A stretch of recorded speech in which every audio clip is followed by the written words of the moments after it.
سب کے سامنے جس طرح سے اون اس کا ہاتھ پکڑ کر اسٹیج پر اس کے ساتھ گیا تھا، پپھو تو اس پر صدقے واری جا رہی تھی۔ مجھے پتا تھا تو اون کو اپنی طرف راغب کر لے گی۔ کیسے پیار سے بات کر رہا تھا تجھ سے، کیوں نہیں بتایا مجھے تم دونوں میں سب کچھ ٹھیک ہو چکا ہے؟ پپھو اسے اپنے ساتھ کمرے میں لے کر گئی اور باتیں کرنے لگی، جبکہ اون کو فون آنے کی وجہ سے وہ باہر نکل گیا۔ سب کچھ ٹھیک ہو گیا ہے نا تم لوگوں میں؟ کتنے پیار سے دیکھ رہا تھا وہ تجھے۔ میں جانتی تھی کہ سب کچھ ٹھیک ہو جائے گا، تو ہے ہی اتنی خوبصورت۔ اب وہ انہیں کیا بتاتی کہ کچھ بھی ٹھیک نہیں ہوا ہے۔ اون صرف اپنی ماں سے کیا ہوا وعدہ نبھا رہا ہے اور کچھ نہیں، لیکن پپھو کی خوشی دیکھ کر وہ انہیں یہ بات بتا بھی نہیں سکتی تھی۔ پپھو، میں آپ کے لیے چائے بنا کے لاتی ہوں، آرزو نے ان کے قریب سے اٹھتے ہوئے کہا۔ تو پپھو کو لگا شاید وہ اون کے بارے میں بات کرتے ہوئے شرما رہی ہے، اس لیے مسکراتے ہوئے اسے جانے دیا۔ اون کے گھر واپس آ جانے کے بعد بھی وہ کمرے میں نہ گئی۔ اس کا ارادہ آج بھی مہرش اور زرش کے کمرے میں ہی سونے کا تھا، جب اچانک پپھو ان کے کمرے میں آئی۔ تم یہاں کیا کر رہی ہو؟ اپنے کمرے میں جاؤ نا۔ انہوں نے دوبارہ اون کو کمرے سے باہر نکلتے ہوئے دیکھا۔ وہ یقیناً اسی کا انتظار کر رہا تھا۔ جی پپھو، مجھے زرش اور مہرش سے باتیں کرنی تھی، اس لیے یہاں بیٹھ گئی، وہ بہانہ بنانے لگی۔ بس بیٹا، بہت باتیں ہو گئیں، اب جاؤ، شوہر کو اتنی دیر انتظار نہیں کرواتے، نہ جانے کتنے چکر لگا چکا ہے باہر کے، وہ تمہارا انتظار کر رہا ہے، چلو جاؤ اپنے کمرے میں، پپھو نے اسے پیار سے پچکارتے ہوئے کہا۔ آرزو مجبور ہو کر اٹھی اور کمرے سے باہر جانے لگی، جب اچانک اس کا پیر مڑا اور وہ گر گئی۔ اچانک گرنے کی وجہ سے بے ساختہ ایک چیخ اس کے منہ سے نکلی، جو مہمانوں کے ساتھ ساتھ اون کو بھی متوجہ کر گئی، جو اپنے کمرے کے باہر ٹہل رہا تھا۔ وہ تیزی سے بھاگتا ہوا اس کے قریب آیا۔ آرزو، ٹھیک تو ہو نا تم؟ گر کیسے گئی؟ وہ اسے سہارا دے کر اٹھانے لگا۔ زیادہ درد ہو رہا ہے، ڈاکٹر کے پاس لے چلوں؟ وہ فکر مندی سے پوچھ رہا تھا، جبکہ اس کے لہجے کی نرمی اور فکر مندی پورے گھر والوں کو حیران کر گئی تھی۔ نہیں، میں ٹھیک ہوں، اتنی زیادہ نہیں لگی، وہ اس کے سہارے سے اٹھ کر کھڑی ہوتی کہنے لگی۔ بیٹا، تم اسے اپنے کمرے میں لے جاؤ اور کوئی مرہم لگا دو، انشاءاللہ سب ٹھیک ہو جائے گا، زبیدہ نے کہا۔ وہ کہاں ان کی باتوں پہ دھیان دیتا تھا یا کوئی بات مانتا تھا، لیکن آج سوال آرزو کا تھا۔ وہ اسے اٹھا کر اپنے ساتھ لے گیا، جبکہ سب کے سامنے اس طرح سے اٹھانے پر آرزو نظریں تک نہ اٹھا پائی۔ وہ اسے سیدھا کمرے میں لایا۔ کمرے میں اندھیرا تھا۔ میں نے تمہارے لیے سرپرائز پلان کیا تھا، لیکن تم تو پہلے ہی اپنا پیر ٹروا کے بیٹھ گئی، بہت غلط بات ہے، میں کب سے تمہارا انتظار کر رہا تھا۔ اگلے 4 منٹ بعد تمہارا برتھ ڈے سٹارٹ ہو جائے گا، میں تمہارا یہ برتھ ڈے بہت اسپیشل بنانا چاہتا تھا، لیکن تم نے اپنا پیر زخمی کر لیا۔ وہ اسے آرام سے بیڈ پر لٹاتا اندھیرے میں ہی کوئی مرہم ڈھونڈنے لگا۔ ایک تو پیر کا درد، اوپر سے اون سے قربت، اسے تو جیسے اپنا ہوش بھی نہ رہا تھا۔ اب کچھ بولو بھی، ایسے ہی خاموش بیٹھی رہو گی تو بالکل نہیں چلے گا، مجھے باتیں کرنے والی لڑکی چاہیے، گونگی بیوی سے میرا گزارا نہیں ہوتا۔ وہ اس کے پیر پر مرہم لگاتے ہوئے کہنے لگا، اور پھر اس کے پیروں پر کمبل ڈال کر وہ اٹھ گیا۔ اس کے اچانک دروازہ بند کرنے پر آرزو کو گھبراہٹ ہونے لگی۔ وہ کیا کرنے والا تھا؟ اس کے اچانک لائٹ آن کرنے پر آرزو نے اپنی آنکھیں بند کر دی۔ آنکھیں کھولو میری جان، کیونکہ اگر تم دیکھو گی نہیں تو تمہیں پسند نہیں آئے گا، اور اگر تمہیں پسند نہیں آیا تو میری محنت برباد ہو جائے گی، اور میری محنت برباد ہو گئی تو میرا اسپیشل سرپرائز خراب ہو جائے گا، پلیز اسے خراب مت کرو۔ وہ اس کے کان کے قریب بولا تھا تو اس نے فوراً اپنی آنکھیں کھولی۔ ہیپی برتھ ڈے میری اسپیشل بیوی۔ اون مسکراتے ہوئے اس کے قریب بیٹھا۔ کمرہ لائٹ سے چمک رہا تھا، کہیں کہیں غبارے لگے تھے۔ آج تک میں نے جو بھی غلطیاں کی ہیں، پلیز مجھے سب کے لیے معاف کر دو۔ جانتا ہوں میں نے تمہارے ساتھ بہت زیادتی کی ہے، بہت غلط کیا ہے، تمہارے خوابوں کی تعبیر اتنی بھیانک کی ہے کہ شاید مجھے کبھی معاف نہ کرو، لیکن پھر بھی تم سے ایک موقع مانگتا ہوں۔ آرزو، میں تمہارے لیے ہی تمہارے ساتھ یہ سب کچھ کر رہا تھا۔ میں نہیں چاہتا تھا کہ تم مجھے پسند کرو یا مجھ سے پیار کرنے لگو، لیکن میں تم سے بہت پیار کرتا ہوں، پلیز مجھے معاف کر دو، پلیز معاف کر دو۔ وہ اس کے دونوں ہاتھ تھامے زمین پر بیٹھا اس سے معافی مانگ رہا تھا۔ شاید یہ سب ڈرامہ تھا، شاید اس کی ماں کے سامنے یہ بات ظاہر کرنے کا کہ وہ دونوں ایک مکمل کپل ہیں، لیکن پھر بھی پپھو کے سامنے شرمندہ نہیں ہو سکتی تھی۔ وہ چاہے یا نہ چاہے اسے اون کی محبت قبول کرنی تھی، جھوٹی ہی صحیح۔ اس نے اپنی پپھو کو یہ بات بتانی تھی کہ اس نے کوشش ضرور کی اس رشتے کو نبھانے کی۔ اس نے اپنا ہاتھ اس کے بندھے ہوئے ہاتھوں پر رکھا۔ مجھے آپ سے کوئی گلہ نہیں، میں آپ کو دل سے معاف کرتی ہوں۔ اور پھر وہ نازک سی لڑکی اس کے سامنے ہار گئی، جب اگلے ہی لمحے اون نے اسے اپنے سینے میں بینچ لیا۔ تھینک یو سو مچ آرزو، میں تمہارا یہ احسان مرتے دم تک نہیں بھولوں گا، اور تمہارا یہ برتھ ڈے بہت اسپیشل بناؤں گا۔ سب سے پہلے ہم کیک کاٹتے ہیں۔ وہ مسکراتے ہوئے اس کے قریب سے اٹھا اور کیک لا کے سامنے رکھا۔ چلو کاٹو۔ وہ نائف اپنے ہاتھ میں لیے اس کے ہاتھ میں پکڑا کر کیک کاٹنے لگا اور ساتھ میں گنگنانے بھی لگا۔ چلو اٹھو جلدی سے، لانگ ڈرائیو پہ چلتے ہیں، وہ کیک کا ٹکڑا اپنے ہاتھوں سے کھلاتے ہوئے کہنے لگا۔ جلدی کرو، 12 بجے سے زیادہ ٹائم ہو چکا ہے۔ وہ اسے بولنے کا موقع دیے بغیر ہاتھ پکڑ کر اٹھانے لگا۔ گھر میں کوئی نہیں پوچھے گا، اگر کسی نے پوچھا تو کہہ دینا پیر میں بہت درد ہے، ڈاکٹر کے پاس جا رہے ہیں۔ میں گاڑی نکالتا ہوں، آہستہ آہستہ آنا، درد نہ ہو پیر میں۔ وہ کہتے ہوئے باہر نکل گیا، جبکہ آرزو آہستہ آہستہ اس کے پیچھے چلنے لگی۔ وہ آہستہ آہستہ چلتی دروازے کی طرف جا رہی تھی جب اچانک سے پیچھے سے آتی تائی امی نے پوچھا، آرزو کہاں جا رہی ہو؟ وہ بکھلا کر ادھر ادھر دیکھنے لگی۔ پھر اچانک ہی اسے اون کی بات یاد آ گئی کہ اگر کسی نے پوچھا تو کہہ دینا کہ پیر میں زیادہ درد ہے، اس لیے ڈاکٹر کے پاس جا رہی ہوں۔ وہ تائی امی، پاؤں میں زیادہ درد ہے اس لیے ڈاکٹر کے پاس جا رہے ہیں۔ آرزو کو جھوٹ بولتے بہت عجیب لگ رہا تھا۔ ہائے میری بچی، 1 منٹ میں ابھی حارث کو بلاتی ہوں، تائی امی نے فوراً کہا۔ نہیں، میں اون جی کے ساتھ جا رہی ہوں، آرزو نے جلدی سے کہا تو تائی امی مسکرانے لگی۔ ماشاء اللہ، ماشاء اللہ بیٹا، ضرور جاؤ۔ بہت خوشی ہوئی تم دونوں کو ایک ساتھ ہنسی خوشی دیکھ کر، اللہ تم دونوں کو خوش رکھے۔ وہ انہیں دعا دیتی کمرے کی طرف جانے لگی، جبکہ اون اسے تائی امی کے پاس کھڑا دیکھ چکا تھا۔ خبر پہنچ گئی اب پورے گھر میں، پھیل جائے گی، وہ اس کا ہاتھ پکڑتے ہوئے بولا۔ تائی امی تو پوری نیوز کاسٹر ہیں، اون نے کہا تو آرزو کو اچھا نہ لگا۔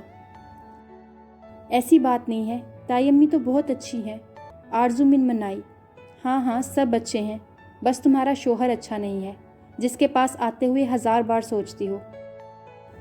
لیکن میرا نام بھی اون سوچ سمجھ کر رکھا گیا تھا۔ وہ مسکراتے ہوئے گاڑی کا دروازہ کھول کر اسے بٹھانے لگا۔ وہ اسے ہاسپٹل تو ہرگز نہیں لے کے گیا تھا، سب سے پہلے وہ اسے آئس کریم پارلر لے کے گیا۔ تمہارا فیوریٹ فلیور کون سا ہے؟ چھوڑو جو بھی ہے، آج سے تم میرا فیوریٹ کھاؤ گی، وہ کہہ کر پارلر کے اندر چلا گیا۔ آرزو کو کہاں عادت تھی اپنی پسند کی کوئی چیز کھانے یا فرمائش کرنے کی، وہ خاموشی سے وہیں بیٹھ گئی۔ تقریباً 5 منٹ کے بعد اون اس کے لیے آئس کریم لے کے آیا۔ یہ لے جانے من، آپ کی خدمت میں حاضر ہے آپ کے شوہر کا فیوریٹ آئس کریم فلیور، وہ ایک ادا سے کہتا آئس کریم اس کے سامنے پیش کرنے لگا۔ تھینک یو اون جی، وہ اتنا ہی کہہ سکی۔ ہائے میں صدقے، اون جی، لڑکی یہ انداز کہاں سے سیکھا ہے سامنے والے کو قتل کرنے کا؟ وہ شرارتی انداز میں کہتا پوچھنے لگا۔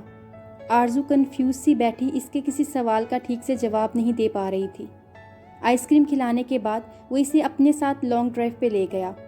سارے راستے گاڑی میں رومانٹک سانگ بجتے رہے۔ تمہیں پتہ ہے آج سے پہلے مجھے رومانٹک سانگ سے چڑ تھی، لیکن آج لگ رہا ہے جیسے سب کے سب میرے دل کا حال بیان کر رہے ہوں۔ تم نے مجھے بدل کر رکھ دیا ہے آرزو، تھینک یو سو مچ میری زندگی میں آنے کے لیے، میں تمہیں بہت خوش رکھوں گا، اون نے اس کا ہاتھ تھام کر چومتے ہوئے کہا، جبکہ اس کی اس حرکت پر آرزو کا ننھا سا دل کانپ کر رہ گیا۔ تم اتنا گھبرا کیوں رہی ہو آرزو، تمہارا ہاتھ اتنا ٹھنڈا کیوں ہے؟ وہ اس کا ہاتھ اپنے ہاتھ میں لیے پوچھ رہا تھا۔ نہیں تو، ہاتھ ٹھنڈا، پتہ نہیں، وہ ہر بات کا ادھورا سا جواب دے رہی تھی جب اون بے ساختہ مسکرایا۔ او، تو میری بیوی مجھ سے گھبرا رہی ہے۔ ڈارلنگ، میں کوئی غیر تو نہیں، تمہارا شوہر ہوں۔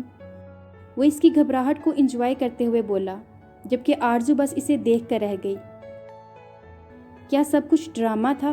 کیا وہ صرف اپنا مطلب پورا کرنے کے لیے اسے دھوکہ دے رہا تھا؟ وہ جو اس کے ساتھ خود کو محفوظ محسوس کر رہی تھی، وہ تو اس کا مخالف تھا، اس کا شوہر تھا۔ بے شک وہ اس کی محبت نہ سہی، لیکن بیوی تو ہے۔ یہ بھی تو ہو سکتا ہے کہ ایک وقت میں وہ اسے اپنا بنانے میں کامیاب ہو جائے۔ آخر پھپھو نے اس کی زندگی ایسے ہی تو داؤ پر نہ لگائی ہوگی۔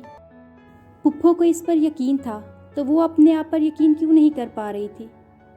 بے شک اون صرف دکھاوا کر رہا تھا اس سے محبت کا، لیکن وہ تو دکھاوا نہیں کر رہی تھی، وہ تو اس کی بیوی تھی، اور اسے تو اسی شخص کی بیوی بن کر رہنا تھا۔ اسے تامیہ کو اون کی زندگی سے نکالنا تھا، نہ کہ خود اون کی زندگی سے نکلنا تھا۔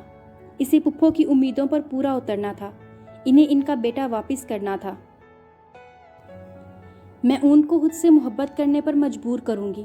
میں تامیہ کو ان کی زندگی سے نکال کر رہوں گی۔ ساری زندگی اپنا حق دوسروں کو چھیننے نہیں دوں گی۔ اون میرے شوہر ہیں اور میرے ہی رہیں گے۔ وہ مجھے اپنی بیوی مانے یا نہ مانے، لیکن وہ میرے شوہر ہیں، اور میں پھپھو کا بیٹا انہیں واپس ضرور کروں گی۔ میں اون کو کسی دوسری راہ پر نہیں جانے دوں گی۔ وہ خود سے عہد کرتی اون کو دیکھ رہی تھی۔ ہائے، مار ڈالو گی کیا؟ اون نے اپنے دل پر ہاتھ رکھ کر کہا تو وہ بے ساختہ اپنی نظر چرا گئی، اور اون کہکا لگا کر ہنس دیا۔ گھر آنے تک آرزو نے اپنے آپ کو اس رشتے کو نبھانے کے لیے مکمل تیار کر لیا تھا۔ اس نے سوچ لیا تھا کہ وہ اون کے ساتھ ایک نیا رشتہ بنائے گی، اور پھر اسے کبھی اس رشتے سے آزاد نہیں ہونے دے گی۔ وہ گاڑی روکنے گیا تو آرزو کمرے میں آ کر اس کا انتظار کرنے لگی۔ گھبراہٹ حد سے زیادہ سوار تھی، لیکن آج اسے گھبرانا نہیں تھا۔ اسے اون کو پانا تھا، ہمیشہ کے لیے۔ لیکن کیا وہ تامیہ کا مقابلہ کر پائے گی؟ کیا اپنے ہی شوہر کو ایک غیر عورت سے چھین لے گی؟ وہ انہی سوچوں میں گم تھی جب اچانک پیچھے سے کسی نے اسے اپنی باہوں میں لے لیا۔ گہری سوچوں میں کیا سوچ رہی ہو؟ مجھے جلن ہو رہی ہے۔ تمہارے اون جی کو بالکل اچھا نہیں لگے گا تم اسے چھوڑ کر کسی اور کی سوچوں میں گم رہو، وہ شرارت سے بولا۔ میں آپ ہی کو سوچ رہی تھی، آرزو بے ساختہ بولی تو وہ کھل کر مسکرایا۔ لڑکی، تمہیں تو دل خوش کرنا آتا ہے۔ تم نے مجھے اتنی بڑی غلطی کے لیے معاف کر دیا۔ میں تمہارا یہ احسان ساری زندگی نہیں بھولوں گا۔ تم سوچ بھی نہیں سکتی میں کتنا پریشان تھا یہ سوچ کے کہ کیا میری آرزو مجھے معاف کرے گی۔ میں تمہارا گنہگار ہوں۔ میں نے تمہارے خواب توڑ دیے، تمہارے ساتھ اتنا برا رویہ رکھا، اس کے باوجود تم نے مجھے معاف کر دیا۔ تھینک یو سو مچ۔ وہ اس کے دونوں ہاتھ چوم کر بولا۔ کافی تھک گئی ہو، سو جاؤ، وہ اسے کہتا واش روم میں جانے لگا۔ کیا مطلب؟ آرزو پریشان ہو کر بولی۔ اس کے اس طرح سے پریشان ہونے پر وہ مسکرایا۔ ہائے، اس سادگی پہ کون نہ مر مٹے۔ میرا مطلب یہ ہے جان، آپ تھک گئی ہیں، سو جائیں۔ آرزو، میں نے تم سے محبت کی ہے، میں جانتا ہوں تم فی الحال اس رشتے کو دل سے قبول نہیں کر پا رہی، اور جب تک تم اس رشتے کو دل سے قبول نہیں کرتی میں تمہارے قریب نہیں آؤں گا، جب تک تم خود مجھے اپنے پاس نہیں بلاتی۔ لیکن میں زیادہ دیر انتظار نہیں کروں گا۔ میں تمہیں ہمارے رشتے کو سمجھنے کا تھوڑا سا وقت دے رہا ہوں، اور تھوڑے سے وقت کا مطلب بس تھوڑا سا وقت ہے۔ زیادہ دیر انتظار نہیں کر سکتا میں، لیکن تمہاری اجازت کے بغیر چھوٹی موٹی گستاخی ہوتی رہے گی۔ اب جاؤ، آرام کرو، وہ شرارت سے آنکھ دبا کر کہتا ہوا واش روم میں چلا گیا، جبکہ آرزو سمجھ نہیں پا رہی تھی کہ یہ اون کو کیا ہو گیا ہے۔ وہ اسی لیے تو اس سے اتنی نرمی سے بات کر رہا تھا کہ وہ اس کے قریب آ کر اپنا مطلب پورا کر سکے، اپنی ماں پہ یہ ظاہر کر سکے کہ وہ اس شرط کو نبھا رہا ہے۔ تو کیا اب سچ میں اون اس سے پیار کرتا ہے؟ تو پھر تامیہ؟ سوچتے سوچتے اس کا سر دکھنے لگا۔ تامیہ ساری رات پریشانی سے ادھر سے ادھر ٹہلتی رہی۔ کیا کیا نہیں سوچا تھا اس نے کہ اس طرح سے آرزو کی زندگی برباد ہو جائے گی، اور پھر سے وہ اسے اسی مقام پر لا پٹکے گی جہاں سے اون اسے نکال کر لے گیا تھا۔ وہ ہمیشہ سے اس سے جلتی آئی تھی، اس کی خوبصورتی سے، اس کی معصومیت سے۔ یہاں تک کہ وہ اس کی سادہ سی زندگی سے بھی جلنے لگی تھی۔ وہ اس سے اتنی نفرت کرنے لگی تھی کہ اسے برباد کرنے کے لیے کوئی بھی انتہا پار کرنے کو تیار تھی۔ وہ ساری رات اون کو فون کرتی رہی، جبکہ اون کا فون سائلنٹ پر تھا اور وہ آرام سے سو رہا تھا۔ صبح خوشی خوشی اون اپنے کام پر گیا اور عمر کو یہ گڈ نیوز سنائی کہ آرزو نے اس کی ساری خطاؤں کے لیے معاف کر دیا ہے۔ عمر کو خوشی ہوئی۔ یہ تو بہت اچھی خبر ہے، شکر ہے سب کچھ ٹھیک ہو گیا۔ اب بس تو بھابھی کو لے کر میرے گھر ڈنر پر آ۔ مصباح تو میرے پیچھے پڑی ہے کہ اس کے اون بھائی کی شادی ہو گئی اور اسے پتہ بھی نہیں چلا۔ خیر پتہ تو مجھے بھی نہیں چلا، عمر سرد آہ بھر کر بولا۔ ہائے میرے چھوارے، باقی سب کچھ تو ٹھیک ہے لیکن اس ڈائن کا کچھ کر۔ اون نے اپنے فون کی طرف اشارہ کیا جہاں تامیہ کا فون آ رہا تھا۔ میرا خیال ہے اس لڑکی سے ایک بار مل کر میں سارا قصہ سیٹ کر لوں، مجھے اسے سمجھانا ہی پڑے گا۔ اون نے تنگ آتے ہوئے فون ایک بار پھر سے بند کر دیا، لیکن فون پھر سے بجنے لگا۔ اس نے کچھ سوچا اور کال اٹینڈ کی۔ میں تم سے ملنا چاہتا ہوں، کہاں ملنے آؤ گی؟ وہ پوچھنے لگا۔ تامیہ کو لگا جیسے اس کا مقصد کامیاب ہو گیا، اس کی جان میں جان آ گئی۔ اس نے جلدی سے اون کو اپنے آنے کا پتہ بتایا۔ میں کل تم سے ملنے آؤں گا۔ اون نے بس اتنا کہہ کر فون بند کر دیا۔ وہ گھر آ کر سب سے پہلے اسے دیکھنا چاہتا تھا۔ وہ اسے ڈھونڈتے ہوئے سب سے پہلے کچن میں آیا۔ اس کے اندازے کے عین مطابق وہ کچن میں ہی تھی۔ آرزو، میں تمہارے لیے کچھ لایا ہوں، وہ اس کے پیچھے آ کر کہنے لگا۔ وہ اپنے ہاتھ سے ایک شاپر اسے دینے لگا جس میں بہت ساری چوڑیاں اور شاید پائل تھی۔ آپ کو تو یہ نہیں پسند؟ آرزو کچھ سمجھنے کی کوشش میں بولی۔ میری جان، مت یاد دلاؤ میری زندگی کے سیاہ ترین دن۔ تمہارے ہاتھ میں چوڑیاں بہت سجتی ہیں، جلدی سے انہیں پہنو اور مجھے میرے کپڑے نکال کر دو، اون نے حکم دیا۔ آپ کے کپڑے تو آپ کی الماری میں ہیں اون جی، آرزو نے کہا، اور اس کے اون جی کہنے پر اون نے ایک بار پھر سے اپنا دل تھاما۔ جانتا ہوں میرے کپڑے میری الماری میں ہیں، لیکن مجھے میرے کپڑے نکال کر تم دو گی، انہیں استری کر کے تم دو گی، آج سے میرے سارے کام تم کرو گی۔ جلدی آؤ، میں کمرے میں تمہارا انتظار کر رہا ہوں۔ وہ اس کا گال چوم کر بولا، جبکہ اس کی اس حرکت پر آرزو بوکھلا کر ادھر ادھر دیکھنے لگی۔ ریلیکس میری جان، کسی نے نہیں دیکھا۔ وہ اس کی حالت سے لطف اندوز ہوتے ہوئے بولا اور باہر نکل گیا، جبکہ آرزو فوراً کچن سے باہر نکل کر اپنے کمرے کی طرف جانے لگی، جہاں ہانیہ باہر کھڑی شرارتی نظروں سے دیکھ رہی تھی۔ میں نے کچھ نہیں دیکھا، وہ شرارت سے کہتی کچن میں چلی گئی، جبکہ آرزو شرمندہ سی اپنے کمرے کی طرف بھاگ گئی۔ صبح اون تامیہ سے ملنے ریسٹورنٹ میں آیا تھا۔